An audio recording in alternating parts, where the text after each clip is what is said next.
Let's have a closer look.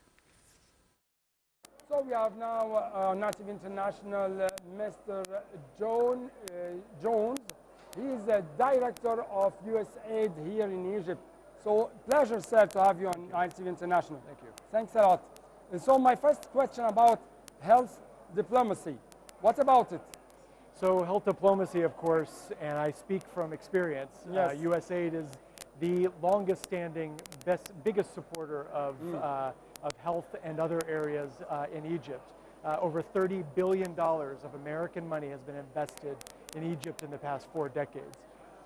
Health diplomacy is about talking about those public health issues that are having an impact on everyone's daily life. Yes. And what we've learned just in the past couple years, especially since the failures of COVID, the initial response, yes, is we learned how to do this better. Yeah. We learned how working together across multiple disciplines, health, agriculture, food security, water, yes, climate change, how we have to work across all of those areas to have a true impact on the people of Egypt. So you have said about it, it was a failure, the initial response to COVID on the globe. Well, what I mean is in the first months, no one knew how to respond. Systems were not talking with each other. Yes. Information was not being shared. And as a result of that experience, we have learned a lot.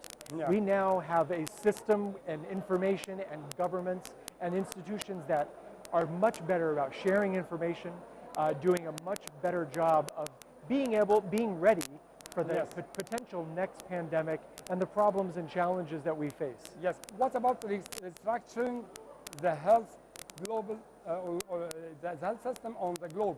Well, so over the past couple of years, our government, your government in yeah, Egypt, and many cooperating governments have spent a lot of time on redeveloping the public health framework. Yes.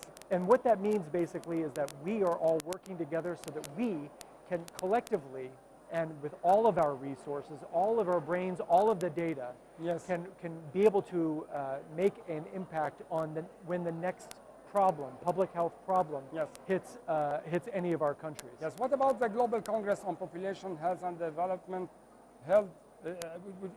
It's held here, right, in Egypt. Yes.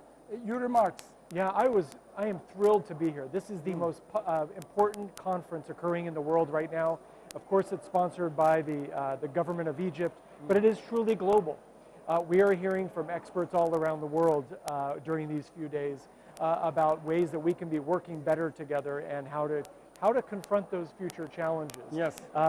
My remarks earlier today were about how these challenges are interrelated, yeah, whether it's food security that's caused by the needless war yes, that Russia started against Ukraine, or again, maybe Ebola or any of the other diseases that are coming out of the world. We can respond to those more effectively when we work together. Yes.